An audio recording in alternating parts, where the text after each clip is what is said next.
गोपेश्वर महादेव की इतनी बातें, तो रात भर वही दिखते रहे, रात भर वही गोपी भाव में श्री महादेव का दर्शन होते रहा। कैसी रूप होगी, कैसी झांकी होगी, कैसा स्वरूप होगा कि भगवान पिता रात्रि शरद। आज से रास पंचाध्याय शुरू करते हैं, चलो। कि भगवान पिता रात्रि शरदोत्फुल्ल मल्लिका विक्षरन्तुम मनश्चक्रे योगमायामुपाश्रिता।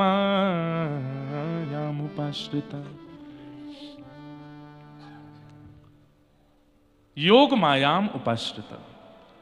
रास की कथा प्रारंभ करने से पूर्व श्री शुकाचार्य जी कहते हैं भगवान। किसी भी लीला में भगवान शब्द का प्रयोग नहीं है, रास में भगवान शब्द का प्रयोग है। क्यों? कि भाई आगे की लीला में कहीं तुम संशय मत करना, आगे की लीला में तुमको परमात्मा इतने सहज दिखने वाले हैं, कहीं तुम्हारे चित्त में विकार ना आ जाए कि ये कोई मानव तो नहीं। भगवान, भगवान शब्द का प्रयोग करके यह स्पष्ट कर दिया गया है,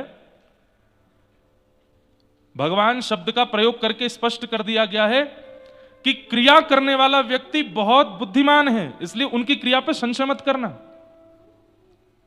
समझ में आई बात?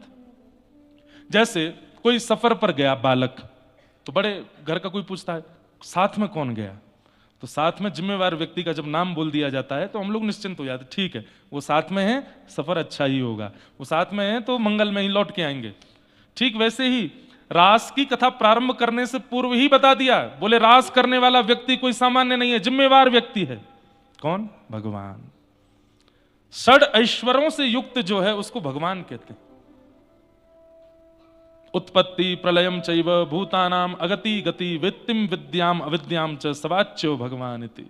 ये 6 लक्षण जिसमें जो उत्पत्ति जानते हैं कि संसार कब बनेगा, और जो प्रलय जानते हैं कि संसार कब नष्ट होगा। भूतानाम अगति गति, मानवों की कहां गति है और कहां दुर्गति है ये जिनको पता है। हम कितना भी सोच लें शुभ मुहूर्त में ये काम शुरू करो, नारियल फोड़ के करो, आरती करके करो, हमारा ये काम मंगल में होना चाहिए, शुभ लक्षण घड़ी आदि सब देख करके कार्य प्रारंभ किया था, लेकिन अच्छा होगा कि बुरा ये कह नहीं सकते, ठाकुर जी ही जानते हैं। दुनिया आज 90% भारतीय लोग मुहूर्त देख के ही काम करते हैं। क्या 90% भारतीयों के सब काम बढ़िया होते हैं? नहीं, ठाकुर जी जानते हैं कहां गति है, कहां गति है। गोस्वामी तुलसीदास जी ने संकल्प लिया था कि मैं विवाह नहीं करूंगा। एक ब्राह्मण देवता उनकी कथा में आते थे और रोज कहते थे मेरी पुत्री बड़ी अनुकूल है, आप विवाह कर लो। गोस्वामी जी बोले मैं विवाह नहीं करूंगा, मैं बस ये यश गान और यश लेखन में ही मेरा जीवन निकलने वाला है। वो ब्राह्मण इतने पीछे पड़ गए कि एक दिन गोस्वामी जी बोल पड़े, महादेव प्रकट होकर के अगर कहेंगे तो करूंगा ब्याह। ब्राह्मण देवता गए, अब महादेव के मंदिरों में जाके जल चढ़ा में दूध चढ़ा में आप ही कहो गोस्वामी जी से। तो महादेव प्रकट हो गए और प्रकट होकर के गोस्वामी जी वो आज्ञा की जो ब्राह्मण आते हैं उनकी पुत्री से विवाह करो, तुम्हारा मंगल होगा।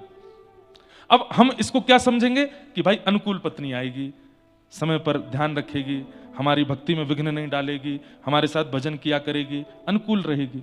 लेकिन आई तो अनुकूल ही, लेकिन गोस्वामी जी ये सुनकर के कि महादेव ने प्रकट होकर के कहा है कि इस कन्या से ब्याह करो, तो भाई ये तो सर्वोपरि है। अब तो गोस्वामी जी इतने न्यौछावर हो गए, विवाह के बाद उसी के संग रहते हैं, उसी के संग खाते हैं, उसको देखे बिना रहते नहीं। एक समय आया और रात्रि सोते हुए गोस्वामी जी को छोड़ के वो अपने मायके चली गई। 5 साल हो गए, जाने ही नहीं देते। तो विरह व्याकुल होकर के जब नदी पार की, पहाड़ पर चढ़ गए, कांटे लगे हैं, सर्प से रस्सी बना करके पार कर रहे हैं, एक शव को नाव बना करके नदी पार कर रहे हैं। जैसे ही पहुंचे अपनी पत्नी के पास, इस बुरी हालत में जब गोस्वामी जी को देखा, दुर्गंध आ रही है शव की। बोले दुर्गंध कैसी? बोले वो नदी पार कर रहा था ना, नाव नहीं थी, रात का समय, एक शव बहता हुआ आया, उसी से ही पार हो गया। आज की कन्या होती तो क्या बोलती, कितना एफर्ट किया मेरे लिए। पहाड़ पे चढ़ना था, रस्सी नहीं थी तो सर्प को रस्सी बना के चढ़ गया। लेकिन क्या कहती हैं गोस्वामी जी की पत्नी, इतना परिश्रम, इतनी व्याकुलता, इतनी तत्परता, इतनी बेचैनी अगर राघव जी से मिलने की होती तो आज राम जी मिल जाते आपको। इस हाड़ मांस के पुतले के लिए इतने व्याकुल हुए आप? और ये बात सुनते ही बस सोचने लगे गोस्वामी जी, मैं इतना परेशान तो कभी नहीं हुआ राम जी से मिलने के लिए, मैंने कभी इस प्रकार की प्रक्रिया तो नहीं की राघव जी से मिलने की। सही कह रही है, इतनी बेचैनी मुझे राम जी से मिलने के लिए नहीं हुई। बस उसी समय पत्नी को प्रणाम किया और निकल गए और बोले अब राघव मिलेंगे तो ही जीवन का सार होगा। अब यहां पर मैं बात क्या कहना चाहता हूं कि महादेव ने कहा ब्याह करो, तो बात तो ऐसी होनी चाहिए भाई फिर तो अनुकूल ही मिलने वाली है पत्नी, लेकिन नहीं, प्रतिकूलता से ही आप भक्ति मार्ग में पहुंचोगे, इसीलिए प्रतिकूल पत्नी मिली है और प्रतिकूल पत्नी से आ गए वो भक्ति मार्ग में, मिल गए राघव जी। तो जो व्यक्ति की गति और दुर्गति दोनों जानते हैं उन्हें भगवान कहते हैं। उत्पत्ति प्रलयम चैव भूतानाम अगति गति वेत्तिम विद्याम अविद्याम च, जो विद्या यानी कि ज्ञान और अविद्या मानी कि अज्ञान, इसके जो ज्ञाता हैं, जो जानते हैं, उनको भगवान कहते हैं। इसलिए वो यदि किसी गोपी के गले में गलवैयां डाल रहे हैं तो संशय मत करना, वो भगवान है। माता जी फोन रख दो, हाँ बस यहां नेटवर्क आ गए आपके, कौन सी सिम है? हमारे पंडित जी व्याकुल बैठे हैं, उनके नेटवर्क नहीं आ रहे हैं। हाँ? खूब आते हैं। क्या बता रहा था मैं? हाँ सुनिए, भगवान जब मत्स्य अवतार धारण करते हैं और जैसे ही क्षीर सागर में या समुद्र में प्रवेश करते हैं तो जितनी भी मछलियां थीं भगवान के मत्स्य रूप को देख के मोहित हो गए और सबके मन में इच्छा होने लगी कि ये हमारे प्रियतम बन जाएं। भगवान ने जब कूर्म अवतार धारण किया, कच्छप बन करके आए, तो जितनी भी कछुए मादा कछुआएं थीं सब ठाकुर जी के रूप पर मोहित हो गए, सबका मन हुआ कि हम इनसे विवाह कर लें। भगवान जब नृसिंह बन करके आए तो जितने भी वन की सिंहियां थीं ठाकुर जी का रूप देख करके मन में हुआ कि यही हमारे प्रियतम बन जाएं। भगवान जब बराह बन करके आए तो जितनी भी बरही थीं सब ठाकुर जी के रूप पर मोहित हो गए, सबकी इच्छा हुई कि हम इनके विवाह कर लें। भगवान जब राम बन करके आए, दंडक वन में गए तो जितने भी संत थे, अरे स्त्रियों की तो छोड़ो, वो साधु महात्मा जो हजार हजार वर्षों से बैठे हैं तपस्या में, राघव जी की एक छटा देख करके उनके मन में भी प्रियतमा जैसा भाव आने लगा, जैसे ये प्रियतम और हम प्रियतमा हैं। एक बात तो माननी पड़ेगी कि ठाकुर जी के सन्मुख, अगर ठाकुर जी सन्मुख आ गए तो अगर दर्शन करने वाला पुरुष है उसके चित्त में भी वो भावना प्रकट होने लगेगी जो एक प्रियतमा की पति के प्रति होती है। इसमें आपका वश नहीं चलेगा। इसीलिए महादेव गोपी बने, क्योंकि वहां पुरुष रह ही नहीं पाएगा, वो पुरुषोत्तम है। पुरुषोत्तम जो उत्तम पुरुष है उसके आगे सब स्त्रियां हैं। ध्रुव स्तुति में एक बात आती है, और ध्रुव जी महाराज कितने वर्ष के हैं? प्रहलाद जी और ध्रुव जी ये सम उम्र के ही हैं। ध्रुव जी महाराज भगवान का प्रथम दर्शन करते हैं, 4 वर्ष के हैं ध्रुव जी, और पहली बार श्री हरि को सन्मुख देख करके क्या कह रहे हैं वो सुनने लायक बात है। मुझे इतनी प्रिय लगती है ये बात। आहा, ध्रुव जी महाराज के सामने गरुण पर आसीन होकर के श्री हरि पधारे हैं और प्रथम दर्शन श्री ध्रुव जी महाराज ने ठाकुर जी का किया है। इस प्रसंग को सुनकर के गोपी गीत या फिर रास पंचाध्यायी में संशय प्रकट नहीं होगा आपके चित्त में। आहा, ध्यान से सुनिए। तद्दर्शनेनागत साध्व सच्चिता ववन्दतांगं विनमय्य दण्डवत् द्रग्भ्यां प्रपश्य प्रपिवार्निवार्भक चुम्बन् निवास्येन भुजैर्विवाश्लिषन्। 4 वर्ष के ध्रुव जी, 4 वर्ष का कोई बालक है यहाँ पे? नहीं होगा। 4 वर्ष के बालक को एक बार देखना कैसा लगता है। वो ना ज्यादा सुधरा हुआ ना ज्यादा बालवत, बिल्कुल सामान्य सा है, अभी स्वयं से चलना भी नहीं जानता, ठीक ठीक है, ज्यादा संसार का बोध नहीं है, बिल्कुल बोध नहीं है, 4 वर्ष का है, तुतला के बोलता है। वो 4 वर्ष के ध्रुव जी के सामने भगवान खड़े हैं और ध्रुव जी क्या कह रहे हैं? पहले तो देखते रहे, पता ही नहीं है कि दंडवत करना होता है। तो फिर गरुण जी ने कहा प्रणाम करो, भगवान आए हैं। तो ध्रुव जी महाराज दंडवत करते हैं। तब गरुण जी बोले इतनी देर हो गई, तुम क्या देख रहे हो? तो ध्रुव जी गरुण जी को बता रहे हैं, ठाकुर जी को नहीं। बोले ये इतने प्यारे लग रहे हैं, मेरा मन हो रहा है कि मैं इनकी गोद में चढ़ के इनके गालों को खा जाऊं, इतने प्यारे लग रहे हैं। चुम्बन निवासेन भुजैर रिवासलिशन, मन होता है कि मैं इनके अंक को अपने अंग में ऐसे भर लूं और भर के इनके गाल पर चुम्बन कर लूं। 4 वर्ष का बालक ठाकुर जी को देख करके ये भावना रखता है। वो मत्स्य बनते हैं तो मछलियां मोहित हो जाती हैं, वो कूर्म बनते हैं तो कछुआ, मादा कछुआ मोहित हो जाती हैं, वो बराह बन के आते हैं तो बरही मोहित हो जाती हैं, वो नृसिंह बन करके आते हैं तो सिंहनियां मोहित हो जाती हैं। जब वे राम बन करके आते हैं तो दंडक वन में हजारों वर्षों से तपस्या में बैठे हुए, कंचन कामनी से कोसों दूर, वे सब संत जन भी राघव जी की छटा को देख करके उनके प्रति प्रियतम का भाव रखने लगते हैं। सारे अवतारों में ठाकुर जी ने सबको देखा और सबको वरदान देते गए, द्वापर की प्रतीक्षा करो, द्वापर की प्रतीक्षा करो, द्वापर की प्रतीक्षा करो। आज समुद्र की वे असंख्य मछलियां जिन्होंने मत्स्य दर्शन किया वो गोपी बन के आई हैं। आज वे समस्त कच्छप दर्शन करने वाली मादा कछुआ सब गोपी बन के आई हैं। वे दंडक वन के सभी संत जो राघव जी को प्रियतम मान रहे हैं वे सब गोपी बन के आए हैं। अरे कहां तक कहें, वेद, वेद तो शब्द है, वेद के तो अंग नहीं होते, वेद का तो रूप नहीं होता, वेद तो केवल शब्द बनकर के प्रकाश आकाश में भ्रमण करता रहता है। वो वेद तक ठाकुर जी के रूप पर मोहित हो जाता है। आज वो वेद की ऋचाएं भी गोपी बनकर के आई हैं। तो श्रुति रूपा, स्मृति रूपा, भगवत रूपा, साधन सिद्धा सब गोपियां हैं व्रज की। आप उन पर संशय नहीं कर सकते। ये एक जन्मों की प्राप्ति नहीं है रास में, ये अनेक जन्मों की प्रतीक्षा है कि आज ठाकुर जी मिले हैं। भगवत दर्शन का फल क्या है? मुक्ति। वो सारी मछलियां मुक्त होकर गोपी बन के आई हैं, सारी कच्छपियां मुक्त होकर के गोपी बन के आई हैं, नृसिंह दर्शन करके सिंहनियां आज गोपी बन के आई हैं। और मैं अगर ये बात कह रहा हूं कि कच्छप रूप पर केवल कच्छपियां ही मोहित हो रही हैं तो भी मैं गलत हूं। जलचर जितने जीव हैं सब मोहित हो रहे हैं ठाकुर जी पर। इतने सुंदर हैं हमारे श्याम सुंदर। कहते कहते कभी कभी मन भर आता है, कितने सुंदर होंगे वे जो सब मोहित हो जाते हैं उन पे। आज वे सब गोपियां बन करके आई हैं और उन सबको ठाकुर जी ने आज्ञा दी थी कि मैं मिलूंगा। कब मिलोगे? बोले शरद पूर्णिमा की रात्रि को। शरद की रात्रि को? अच्छा। अब यहां एक बड़ी गुप्त कथा है, सुनो।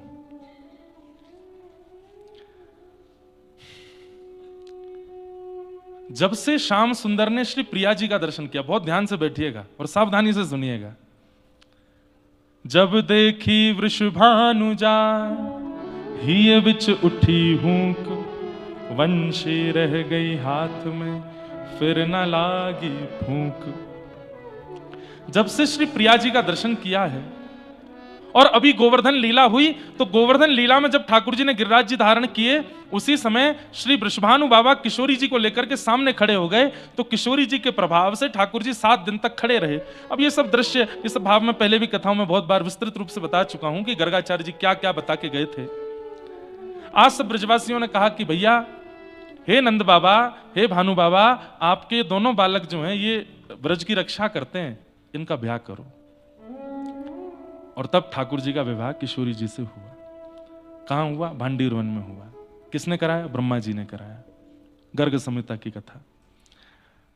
तो एक नियम होता है कि ब्याह के बाद कुछ दिन घर में रहने के बाद फिर बहू महीना 1.5 महीना के लिए अपने पिहर जाती है। तो किशोरी जी गई हैं बरसाने और श्री ठाकुर जी की ये स्थिति है, इतने छटपटाते रहते हैं, मन ही नहीं लग रहा है बिना श्री जी को देखे।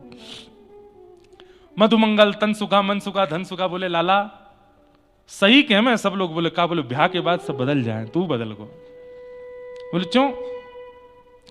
इतनो आनंद करवे वारो, इतनो मचलवे वारो, ऐसे उछल उछल के खेलवे वारो, पूरे दिन गुम सुम सो बैठो रे, का है गो? अरे ना है कछु ना है। बोले ना बता ना लाला। बोले श्री जी के दर्शन की इच्छा है रही है, मैं कहा करूं? ये तो ब्याह है कि भी वियोग खत्म नहीं है रो है। 1.5 महीना को काय को चली गई हैं अपने बरसाने। तो राधा जू के रिजवन कारण नाना रूप धरावे, कान्हा मोर बन आवे, कान्हा लिलिहारी बन आवे, कान्हा जोगी बन आवे, कान्हा सखी बन आवे। रूप बदलते हैं ठाकुर जी श्री जी से मिलने के लिए। तो सबरे ग्वाल बाल बोले लाला तू को दर्शन करने? बोले हाँ। बोले तू हम ते बता दे कर, सब करवे को तैयार है। बोले कहा करोगे? बोले तो को सखी रूप बना के ले चले बरसाने, तेरा ऐसा श्रृंगार करेंगे कोई नहीं पहचाने को। वैसे तो लाला तेरा अब अधिकार है, तेरा ब्याह है गयो है, तू तो वैसे भी अपने प्रकट रूप में जा सके। ठाकुर जी बोले ना मुझको शर्म आवे, ऐसे जाऊंगा फिर मैं बात बने, और फिर बात बनती बनती नंदगांव यशोदा मैया को पता चलेगी तो वो अलग कहेंगी अच्छा मैं मिल के आया बहुते नेक ना रुको जा रहा हो तो पे घर पे। तो ठाकुर जी ग्वाल वालों से बोले कछु करो। बोले लाला तू कुछ सखी बना दे। नेक देर लगे, ठाकुर जी के केश खोल दिए। बंधुओं इतने लंबे केश हैं भगवान के, क्योंकि मुंडन नहीं हुआ जन्म के बाद, मुंडन नहीं हुआ ठाकुर जी का। तो नाथद्वारा में आज भी नियम है कि दान लीला के जब दर्शन होते हैं तो ठाकुर जी की बेणी नहीं आती। नहीं तो अब यहां तो नहीं दिखेंगे, हमारे लाल जी ऐसे बेणी धारण करते हैं, चोटी धारण करते हैं, पैर से नीचे तक चोटी है ठाकुर जी की। दान लीला का जब दर्शन होता है नाथ द्वार में तो ठाकुर जी की चोटी कमर से बांध दी जाती है। क्यों? क्योंकि मक्खन चुरा के भागेंगे तो भागते हैं, वाके 10 सेकंड बाद चोटी उठती है ठाकुर जी की, इतनी लंबी है। तो उसको ठाकुर जी कमर पर बांध के चलते, कहीं गोपी पकड़ नहीं ले, पीछे से चोटी पकड़ ले, भाग कहां भागे वो। ठाकुर जी के केश खोल दिए, बीच की मांग नकारी है, आहा सिंदूर पधरायो है, ऊपर से वो क्या पहनते हैं सिर पे, क्या बोलते हैं उसको, हाँ जो भी बोले वो धारण किया, कानों में कुंडल पहने हैं, आंखन में काजल लंबो लंबो लगायो है, मुख पर सुंदर लालिमा लगाई है, नाक में नथ बेसर पहनी है, गले में हार पहने हैं, हाथ में चूड़ी पहनी है, लहंगा पहनी, चुनरी पहनी, सब बिल्कुल सुंदर श्रृंगार कर लियो। ग्वाल बाल बोले लाला तू छोरी हो तो ना हम तोते ही ब्याह कर लेते। कृष्ण लला तुम होते लली तो गरे कट जाते करोड़न के, लेकिन लाला तेरो श्याम वर्ण कैसे ढके? ठाकुर जी बोले कछु तो करो। लगे सबरे ग्वाल बाल चंदन घिसवे, महाराज खूब सारो चंदन घिसो, और चंदन घिस करके केसर युक्त चंदन ठाकुर जी के श्री अंग पे लगायो, पीरो चंदन श्याम ठाकुर जी को अंग। तो चंदन सूखने के बाद ठाकुर जी के अंग पे गोरो गोरो सो नेक अंग प्रकट होने लगा, कहीं कहीं सांवले हैं कहीं कहीं गोरे, लेकिन इतने सुंदर लग रहे हैं, इतने मधुर लग रहे हैं। पालकी में बैठा करके ले जा रहे हैं सबरे ग्वाल बाल ठाकुर जी को श्री जी से मिलाने के लिए, और नव दुल्हन की भांति बैठे हैं ठाकुर जी, और बैठ करके जा रहे हैं। जैसे ही बरसाने पहुंचे, अपने घूंघट में से जैसे ही अटारी देखी है श्री जी के भवन की, ठाकुर जी भाव विह्वल हो गए। किशोरी जी के दर्शन नहीं हुए, इतने दिन हो गए, व्याकुल हो रहे हैं, इतने भाव विह्वल हो गए कि यहां श्री जी विराज रही है, कितना भाग्यशाली ये भवन है, यहां में मेरी श्री जी रह में। जैसे ही भाव विह्वल हुए तो नेत्रों से अश्रु गिरने लगे। अश्रु पहुंचवे के चक्कर में यहां तो चंदन छूट गो, यहां तो चंदन छूट गो। मधुमंगल आदि ने जैसे देखे तो ठाकुर जी फिर से श्याम वर्ण के गए। अरे लाला रो काई को रोए, ऐसे रो रो जैसे नई बहू विदाई हरी हो, काई को रो रहे? अरे ना बरसाने आए गए ना, या बरसाने के कण कण में श्री जी के चरणार बिंद अंकित हैं, तो वो सोच करके मुंह को विरह है गो। अब कहा करूं, सबरी गोपी तो पहचान जाएंगी। वो लाला तू ऊंचो घूंघट कर ले। सो ठाकुर जी ने ऊंचो घूंघट कर लियो, हाथों पे तो अभी भी चंदन है। सब सखियां बोली अरे कौन सी बहू है लेके आ रहे हो? बोले नंद बाबा ने भेजी है। बोले नंद बाबा ने? कहां से आई? बोले ऊंचे गांव के बड़े गोप हैं, उनकी बहू है। हम सब नंद बाबा ने आज्ञा करी या कुछ जाके श्री जी को दर्शन करा के लाओ, तो श्री जी को दर्शन करावे लाए। अच्छा मुख तो दिखाओ या को। बोले वो पतिव्रता नारी है, पति के अलावा कोई को मुख ना दिखा, हमने ना देखो वा को मुंह, तुम्हें दिखावेगी? ज्यादा से ज्यादा श्री जी को दिखावेगी और कोई को नहीं। सब गोपी बोली यहां से आगे आप लोगों का प्रवेश नहीं है, लाओ पालकी हम उठावे। सब ग्वाल वाल छूट दिया। अब ललता विशाखा आदि सब सखियां पालकी में लेके ठाकुर जी को भीतर पहुंची, अंतःपुर में पहुंची। श्री जी बोले अरे ये तो कोई बड़ी सुंदर गोपी आई है, बड़ी सुंदर साज श्रृंगार किए न, मुख तो दिखाओ। तो ठाकुर जी अपने घूंघट पकड़ के सिर हिलामे। बोले क्यों? तो ललता विशाखा को इशारों करें, बोल भी नहीं रहे, आवाज से पहचान जाएंगी सबरी। अच्छा इन सबन को बाहर करूं, केवल मुख मुख दिखाओगी? बोले हाँ। जैसे ही सब सखियां बाहर गईं, किशोरी जी आई, आओ मेरे पास बैठो, कौन से काम से आई हो, कहाँ नाम है तुम्हारो? ठाकुर जी पालकी से उतर के चल रहे हैं तो श्री जी कहें, आहा बड़ी मस्तानी चाल है, बड़ी मधुर चाल है। चाल देख करके, ढाल देख करके श्री जी मोहित होती जा रही है। अभी मुख नहीं देखा है, जिस भांति से चुनरी पकड़ी है घूंघट की, तो जो हाथों की आकृति है वो भी इतनी सुंदर है, सब कुछ इतना मधुर है। श्री जी के चित्त से कभी श्याम सुंदर विलग नहीं होते, लेकिन आज एक ऐसी सखी आई है कि जिसने श्याम सुंदर के चित्र को चित्त से अलग कर दिया है। श्री जी अब और व्याकुल हो रही हैं देखने को, है कौन ये जो श्याम सुंदर भुला रही है मेरे चित्त से। और जैसे ही घूंघट ऊपर कियो है, किशोरी जी को एक बार को तो ऐसी सुंदरता कि मूर्छा जैसी आने लगी, और जैसे तैसे जब होश में आई, गाढ़ आलिंगन किया ठाकुर जी का। श्याम सुंदर आप आए हैं। ठाकुर जी के नेत्र पुनः सजल हो गए। आप रो क्यों रहे हैं, क्या बात है? विवाह करा दियो सब ब्रजवासी ने, लेकिन फिर भी हमारा वियोग नहीं जा रहे हो। हे श्यामाजू आप चलो ना नंद भवन में, कैसे रहूंगा वहां, मुंह पे रहो नहीं जा रहे है, और कितने दिन लगेंगे, और ये वियोग क्यों आवे मेरे जीवन में? ऐसा कोई उपाय बताओ कि आपको वियोग मेरे जीवन से कभी जावे नहीं। गोपियां ही नहीं रोती ठाकुर जी के विरह में, ठाकुर जी भी विरही होते हैं। श्री जी बोली, देखो आप अपनी प्राप्ति का कारण स्वयं नहीं बता सकते, आपके भक्त बताएंगे। ऐसे मैं अपनी प्राप्ति को कारण स्वयं कैसे बताऊं, वो तो ललिता बतावेगी। नहीं, उनको भीतर मत बुलाइए, मजाक बनाएंगी मेरो। ठाकुर जी बोले, बुलानी तो पड़ेंगी। श्री जी बुलवाई, ललिता विशाखा भीतर आई, और जैसे ही बगल में बैठे श्याम सुंदर गोपी भाव में श्यामा सखी बन के आए।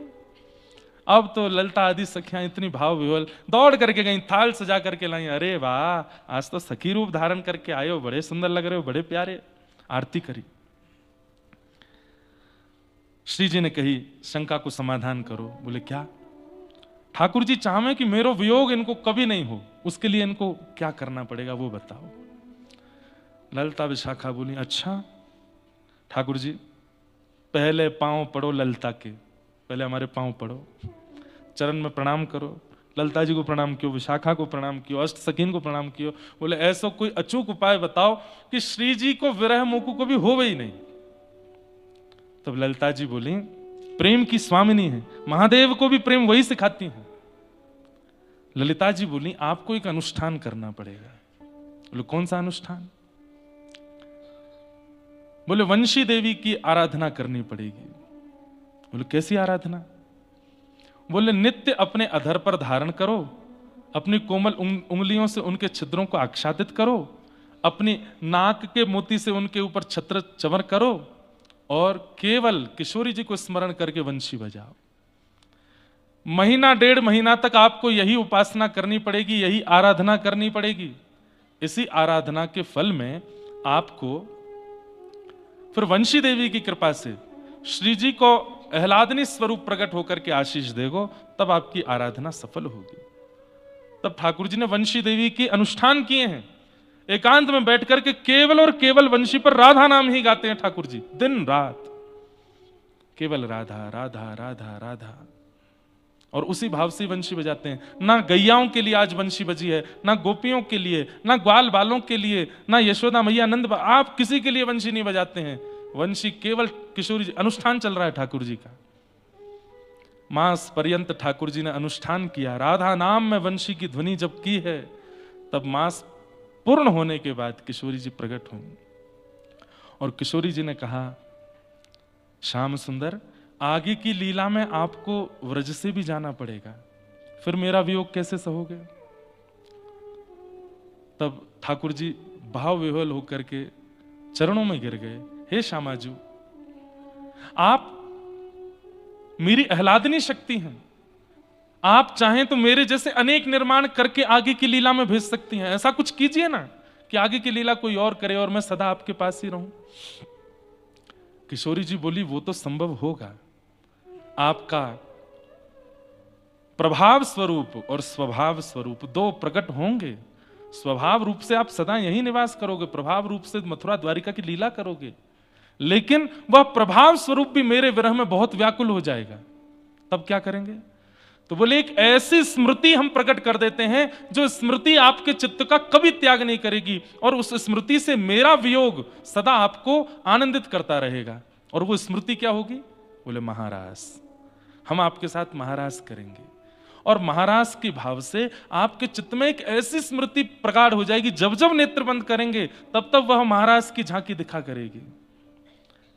तो व्रज से आगे की लीला में भी जब आप जाएंगे वो महारास आपके चित्त में रहेगा, और आप आगे की लीला भी कर पाएंगे, और मेरे स्मरण में वियोग में जब जब याद आएगी तो उस महाराज का चिंतन करके शांत भी हो जाएंगे। कब करेंगे ये रास? बोले शरद पूर्णिमा पर। तब किशोरी जी ने ठाकुर जी को वरदान दिया है कि हम आपके संग महारास करेंगे। तब ठाकुर जी को किशोरी जी ने आज्ञा की, जैसे मेरा विरह आपको होता है, आपका विरह भी अनेकों को है, आप भी उन सबको आमंत्रित करो, और महारास में जो भी आपके विरही हैं सबको बुला करके सबके चित्त में ये महारास की स्मृति स्थापित करो। योग मायाम उपाश्रित, इस प्रकार महारास की योजना बनी। ये महारास, ठाकुर जी महाराज के तुरंत बाद कंसवध के लिए निकल जाते हैं मथुरा। क्यों? क्योंकि बिना महाराज की उसकी स्मृतियों को चित्त में लिए द्वारिका नहीं पहुंच पाएंगे, वो कंसवध नहीं कर पाएंगे, महाभारत का युद्ध नहीं करा पाएंगे। एकांत में बैठे बैठे वो स्मरण करते रहते हैं, राधे राधे करुणामयी कृष्ण प्यारी, राधे राधे करुणामयी कृष्ण प्यारी, मेरी सुध लीजो श्री वृषभानु दुलारी, मेरी सुध लीजो श्री वृषभानु। सब लोग गाओ।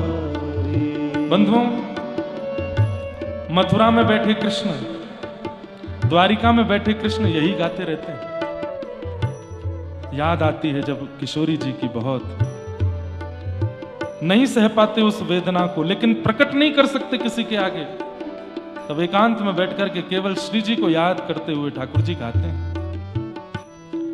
राधे राधे करुणामयी कृष्ण प्यारी, राधे राधे करुणामयी कृष्ण प्यारी, मेरी सुध लीजो श्री वृषभानु दुलारी, मेरी सुध लीजो श्री वृषभानु दुलारी। ओ मेरी सुध लीजो श्री वृषभानु दुलारी, मेरी सुध लीजो श्री वृषभानु दुलारी।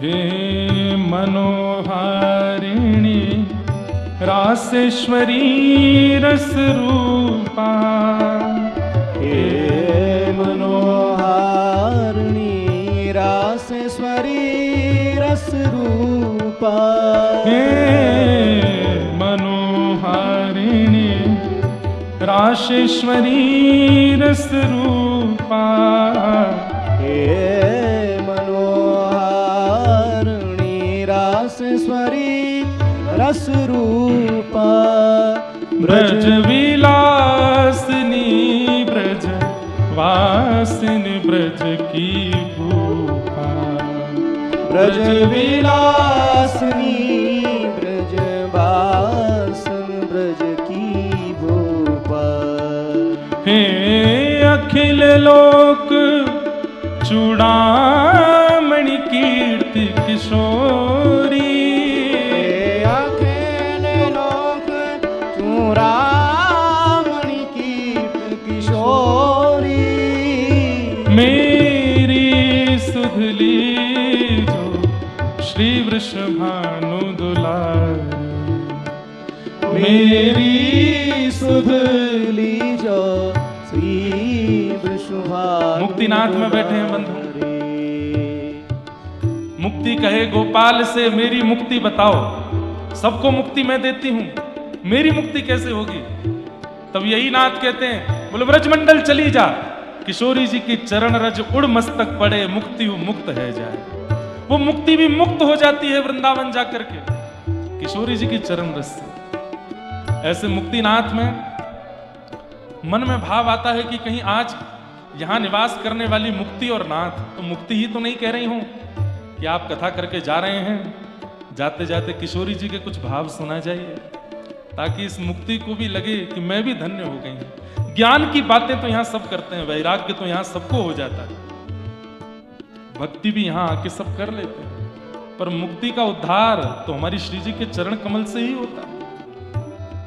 नाथ के संग रह करके भी मुक्ति मुक्त नहीं हो पाती, श्री जी के दर्शन करने पड़ते हैं मुक्ति को, तब मुक्ति मुक्त होती।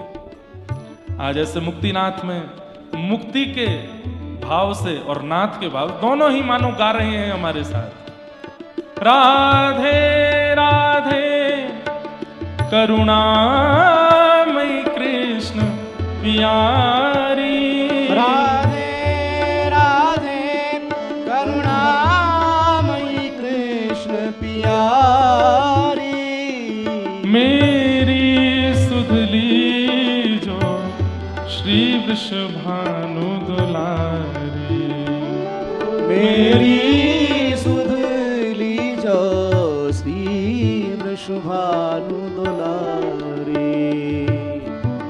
हे प्रेममयी इतनी तो करुणा कीजिए, हे प्रेममयी इतनी तो करुणा कीजिए, हे प्रेममयी इतनी तो करुणा कीजिए, हे प्रेममयी इतनी तो करुणा कीजिए, प्रिय प्रेम भक्ति की भीख मोहे अब दीजिए, प्रिय प्रेम भक्ति की भीख मोहे अब दीजिए, निज बाह छाह दे चरण सखी रख लीजे,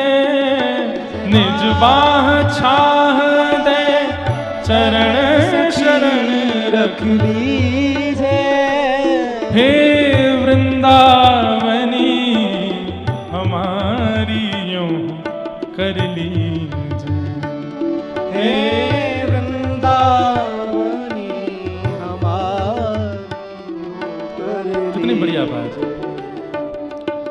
हे प्रेममयी इतनी तो करुणा कीजिए, प्रिय प्रेम भक्त की भीख मोहे अब दीजिए, निज बाह छाह दे चरण शरण रख लीजिए, अपने चरणों में सदा अपने हस्त कमल की छांव में हमें बैठा लीजिए श्यामा जी। हे वृंदावनी हमारी यों कह लीजिए। हा हा किशोरी के मैं तुम पर बलिहारी, हा हा किशोरी के मैं तुम पे बलहारी, मेरी सुधली जो श्री वृषभानु दुलारी, मेरी सुधली जो श्री वृषभानु दुलारी, राधे राधे करुणामयी कृष्ण प्यारी, राधे राधे करुणामयी कृष्ण प्यारी, मेरी सुधली जो श्री वृषभानु दुलारी, मेरी सुधली जो श्री वृषभानु दुलारी, ओ मेरी सुधली जो श्री वृषभानु दुलारी, मेरी सुधली जो श्री वृषभानु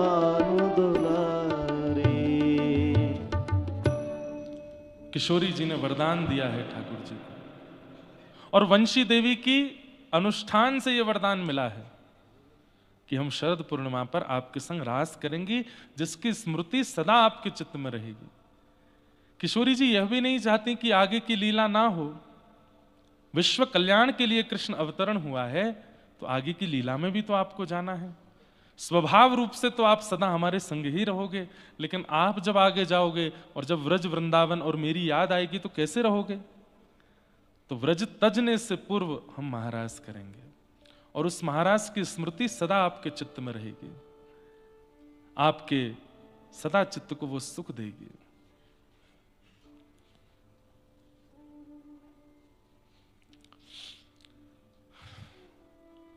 इसलिए महाराज हुआ। ठाकुर जी ने भी विचार किया कि जब मेरी स्थिति किशोरी जी के बगैर ऐसी हो जाएगी, तो मेरे बगैर गोपियों की, ब्रजवासियों की स्थिति कैसी होगी? इसलिए कृष्ण प्रेम में जिनके प्राण बसे हैं, उन सब गोपियों का चीरहरण किया ठाकुर जी ने। बंधुओं, भागवत को समझने के लिए बहुत समय देना पड़ेगा। कृष्ण लीला को समझने के लिए एक आध साल, 2 साल, 10 साल का क्रम नहीं है। रसिक जनों के संतों में बैठ बैठ करके घिसना पड़ेगा स्वयं को। रसिक जनों की झूठन खा खा करके, उनके प्रवचनामृत को सुन सुन करके, व्रज की बीथी गलियों में घूम घूम करके, तब जाकर के कृष्ण लीला थोड़ी समझ में आनी प्रारंभ होगी। सब गोपियां जाती हैं, कात्यायनी पूजन करती हैं और श्री ठाकुर जी को पति रूप में मांगती हैं। एक दिन ठाकुर जी ने गए और सब गोपियों का चीरहरण किया। चीर लेकर के चढ़ गए वृक्ष के ऊपर। सब गोपियां बोली, श्याम सुंदर ये क्या कर रहे हो आप? ठाकुर जी बोले, मैंने मना किया था ना कि जलाशय में नग्न स्नान नहीं करते। कोई मन चला व्यक्ति वस्त्र लेके चला गया तो तुम लोग मेरी बात नहीं मानती हो, इसलिए करके दिखाया। मेरी जगह कोई और ले जाएगा, क्या करोगे फिर? गोपियां बोली, आज के बाद नहीं करेंगे, हमारे वस्त्र दे दो ना। और ठाकुर जी ने वस्त्र दिए, गोपियां लेकर के चली गई। लेकिन इस पूरे प्रसंग को लोग समझ नहीं पाए। संशय हो गया ठाकुर जी की कृति पर, यह कैसे कर दिया ठाकुर जी ने? बंधुओं, जीवात्मा और परमात्मा, उनके बीच में कोई पर्दा होता नहीं, और होता है तो ठाकुर जी उसको हटा देते हैं। चाहे वो माया का पर्दा आवे, विषय का पर्दा आवे, वासना का पर्दा आवे, जो भी ठाकुर जी और जीवात्मा के बीच में आता है, ठाकुर जी को यदि वो जीवात्मा प्रिय लग गया तो बीच में जो बाधा होगी वो हटेगी। मूल कारण ये है, ठाकुर जी से कोई छुपा है? सब कुछ ठाकुर जी। और कहीं आप कृष्ण को यदि एक बालक मानते हो, मानव मानते हो, तो जब ठाकुर जी ने चीरहरण किया 6 वर्ष के थे। 6 वर्ष के बालक को स्त्री पुरुष का भेद नहीं पता होता, वो अपनी मां के आगे भी निर्वस्त्र घूम लेता है। संशय करने पर 4 प्रकार के स्वभाव होते हैं। आपका कौन सा है ढूंढ लेना एक बार। मानवों में 4 प्रकार के स्वभाव होते हैं। पहला स्वभाव विरोधी स्वभाव। कौन सा स्वभाव? चाहे जो हो जाए हमको क्या करना है? विरोध। ऐसे लोग, पता नहीं आप लोग ऐसे लोगों के चक्कर में पड़ते हो कि नहीं, हमारे तो पाले पड़ते हैं ऐसों के। कुछ भी कर लो, क्या है? विरोध। कथा सबने सुनी होगी, महादेव जा रहे थे पार्वती जी के साथ, दोनों बैठे थे नंदी पर। लोग बाग क्या बोलने लगे? शर्म नहीं आती है, एक बेचारे जीव पर 2 भार चढ़ गए। महादेव बोले, पार्वती जी लोग बाग बात बना रहे हैं, उतर जाओ। दोनों उतर के चलने लगे। लोग बाग बोले, कैसे पागल लोग हैं, बैल बगल में हैं फिर भी पैदल चल रहे हैं, बैठ जाएं इस पे। पार्वती जी बोली, लोग तो अभी भी बात बना रहे हैं, एक काम करो मैं बैठ जाता हूं, तुम पैदल चलो। महादेव बैठ गए, पार्वती जी पैदल चल रही हैं। 2 से भले 1 चढ़ जाए। लोग बाग बोले, देखो देखो क्या जमाना आया, पत्नी को तो बेचारी को ऐसे ही किया जाता है भारत राष्ट्र में। पति बैठ गया है, पत्नी पैदल चल रही है। पार्वती जी बोली, लोग बाग बात बना रहे हैं, मैं उतर जाता हूं, तुम बैठ जाओ। पार्वती जी बैठ गई। लोग बाग बोले, जोरू के गुलाम, खुद नीचे चल रहे हैं पत्नी को ऊपर। महादेव बोले, नीचे उतरो जरा। पार्वती जी उतरी तो नंदी को उठा के सिर पर धर लिया। चलने लगे। लोग बाग बोले राम राम राम। बताओ, सवारी पे बैठ के चलना चाहिए, सवारी को सिर पे लेके चल रहे। महादेव बोले कहां जाएं, मर जाएं। तो मानव का पहला स्वभाव विरोधी, ये स्वभाव जिसके अंदर आ जाता है वो चाहे जो हो जाए वो विरोध ही करता है। कितना भी अच्छा करने का प्रयास कर लो आप, वो विरोध किए बिना मानेगा नहीं। इसलिए ये स्वभाव भगवत कृपा मानिएगा कि आवे ना, विरोधी स्वभाव कई लोगों में ये आ जाता है। नाम जापक ठाकुर जी से प्रार्थना करें कि हम में कभी विरोधी स्वभाव ना आवे। हर बात का विरोध, अच्छा तो विरोध, बुरा तो विरोध, दिन तो विरोध, रात तो विरोध, सब में विरोध। और इन लोगों का व्यसन बन जाता है विरोध करना। ये स्वभाव व्यसन में आ जाता है विरोध करने वाले का, उसको चाहे मारपीट हो जाए उसके साथ तो भी विरोध नहीं छोड़ता, वो विरोध ही करता है। दूसरा स्वभाव होता है बोधि स्वभाव। बोधि स्वभाव व्यक्ति कैसा होता है? वो हर परिस्थिति से सीखता है, चाहे जो हो जाए। मुक्तिनाथ आए तो सीख करके आए। मुक्तिनाथ आने से पहले एक रात्रि नेपाल में या पोखरा में, जोमसो में कहीं रुको, अचानक से इतने एल्टीट्यूड पे जाओगे, सांस फूले, बोधि स्वभाव। ये तो एक सामान्य बात है, पर परिस्थिति के हर मोड़ से जो सीखे उसको बोधि कहते हैं। ये बहुत अच्छा है, ठाकुर जी को बहुत प्रिय लगता है। बोधि स्वभाव वाला व्यक्ति तो हर जगह सीखता है।